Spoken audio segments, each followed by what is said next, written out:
Tazana. O Alexandre, 25 anos depois, ainda tá aí, Alexandre. Ó, parabéns, hein? Eu não perco as minhas esperanças muito fácil.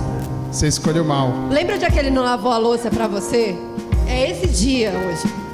Você não tá nem azul, ele pode miar, arrepiar o pelo. Ele pode fazer o que ele quiser.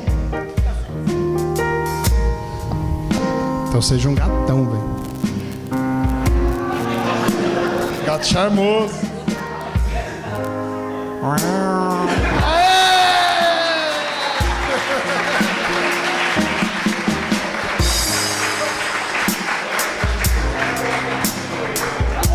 Eu falo que nós homens somos irresistíveis, não tem jeito.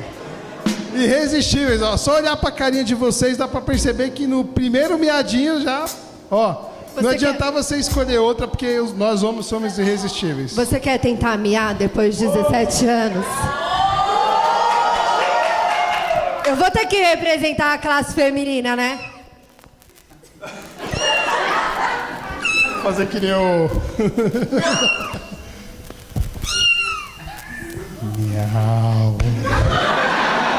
É golpe baixo, gente. Tô falando. A gente conhece, né, a pessoa que a gente escolheu, então, né? E é sempre assim. Né? A gente dá aquela olhadinha e quando a gente escolhe, né, ô Cleiton, o coração dá uma tremidinha diferente, não dá não? Hã? Quando é a mulher mesmo, o coração dá uma tremidinha diferente, né? A minha mãe, quando conheceu meu pai, o coração dela tremeu tanto que ela tinha que fechar a boca, senão saía pela boca, né? Minha mãezinha lá do Nordestinho, né? Tem alguém aqui que tem o pai nordestino, a mãe nordestina, bastante gente, né? Eu também, né?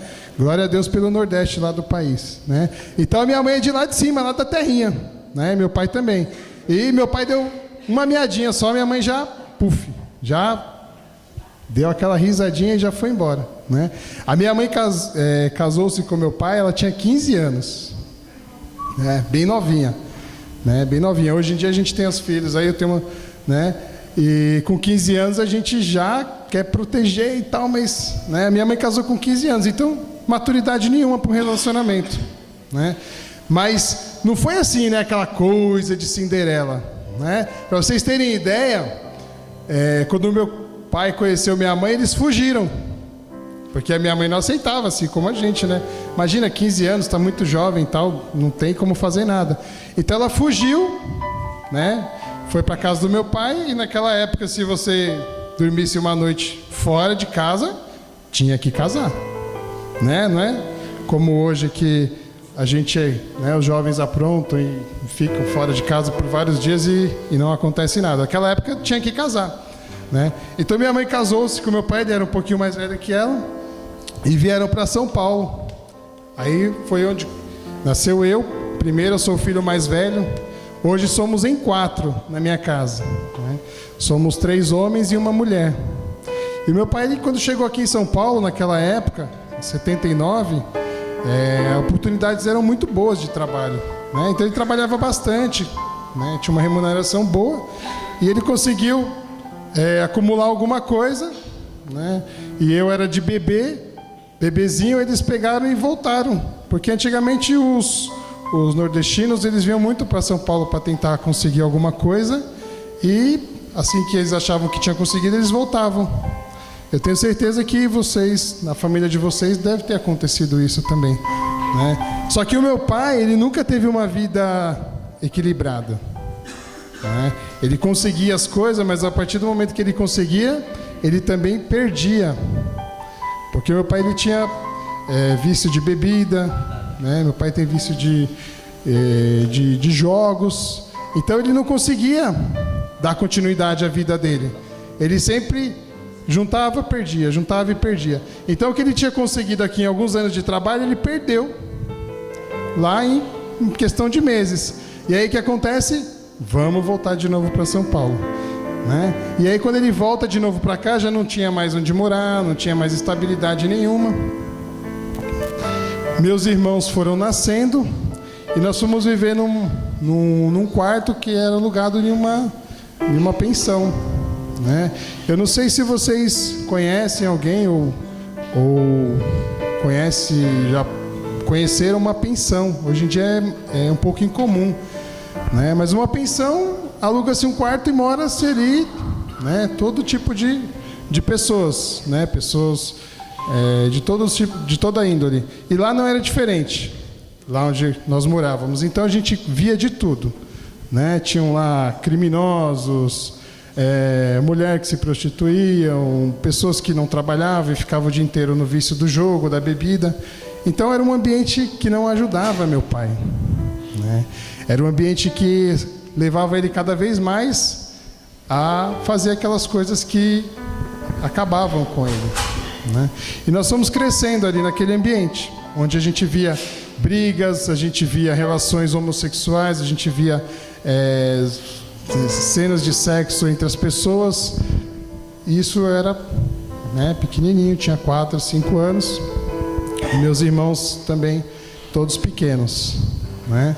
Então, o que aconteceu? A gente começou a crescer num ambiente que não era muito favorável, né? A minha mãe, ela brigava muito com meu pai, né? Porque ela queria de fato um casamento, alguma coisa que fosse, né, porque a mulher sempre sonha com o casamento, com o marido que vai cuidar, com o marido que vai amar, que vai estar com os filhos. E esse era o sonho dela. Mas meu pai, ele não tinha esse sonho. Meu pai, ele trabalhava, né, quando chegava bebia, ia jogar, ia fazer alguma coisa que não fosse ficar com a família.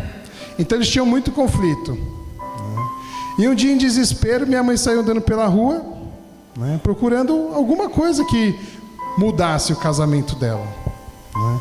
E minha mãe encontra a igreja, né? Minha mãe se deu conta, ela estava à porta de uma igreja, né, Paróquia Divino Salvador, e ela entrou, né? E ali minha mãe foi acolhida e começou a colocar na vida dela Deus, Jesus, né? Jesus, ele foi começando a participar da vida da minha mãe, e ela foi começando a ser uma mulher que orava pela família.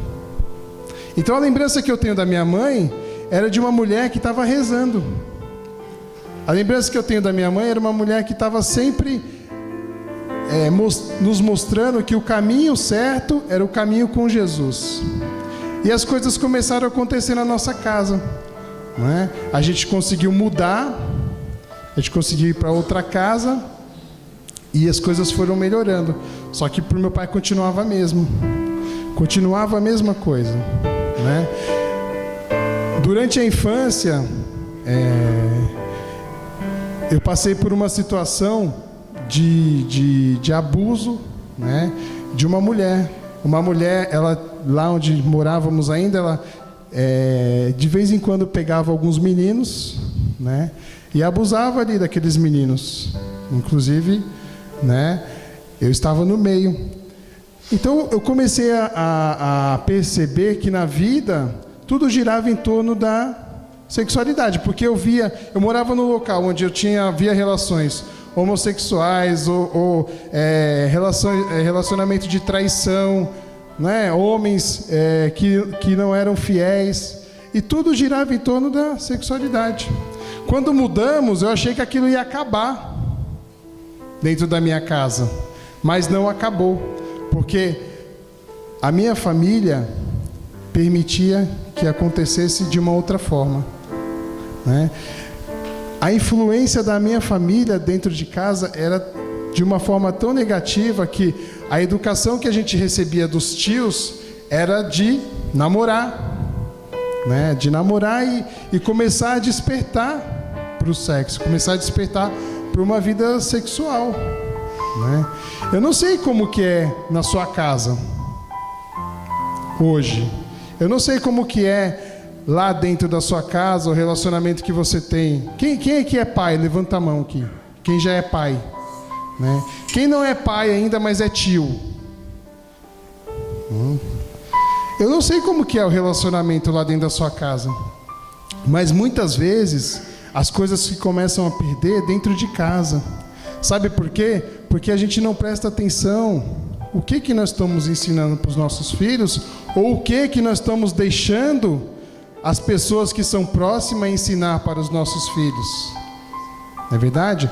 Porque os meus tios, dentro da minha casa, eles me ensinavam a beber e a namorar.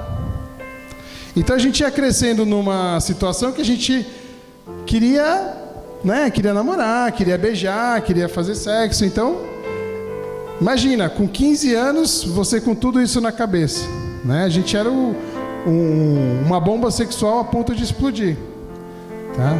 Então, eu olhava para os meus tios e eu achava que aquilo era legal.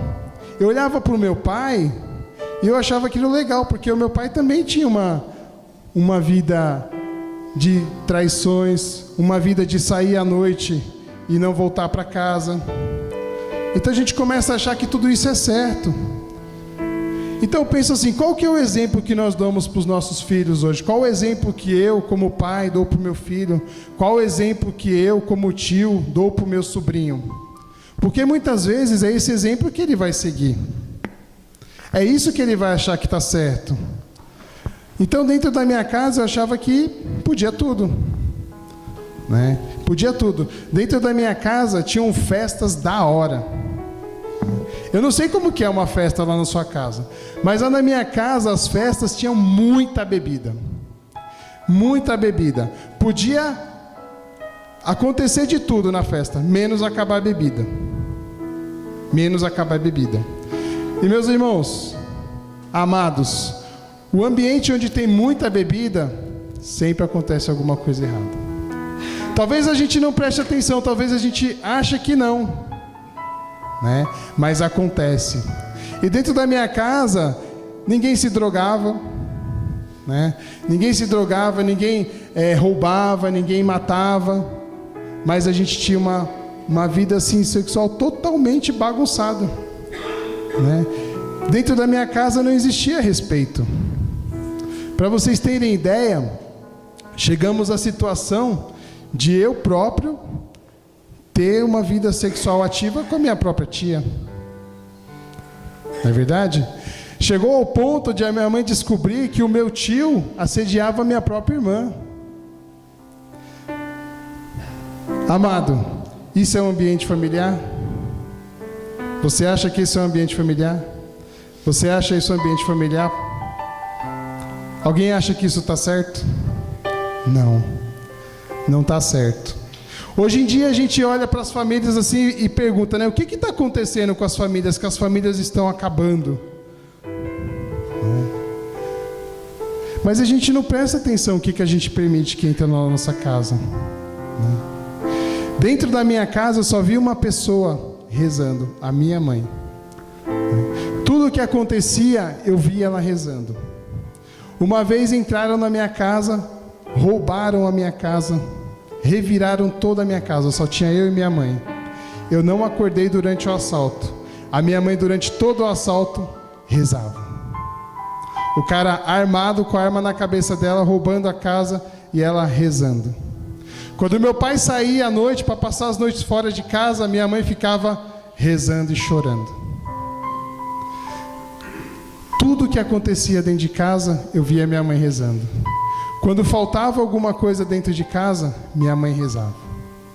Uma vez meu pai chegou em casa,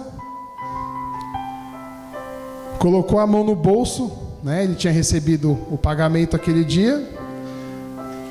E quando ele foi puxar o dinheiro para dar para minha mãe para pagar ali as contas, para, né, fazer a compra do mês, cadê o dinheiro? Tinham roubado meu pai. O que a minha mãe foi fazer? Rezar.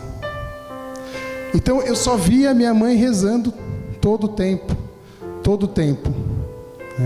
Ao invés de brigar, discutir, ela se recolhia, chorava e rezava.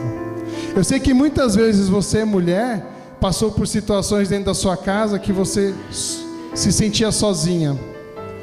Que você chorou muitas vezes sozinha. Mas não se preocupe, porque o Senhor vê o seu choro. O Senhor escuta a sua oração.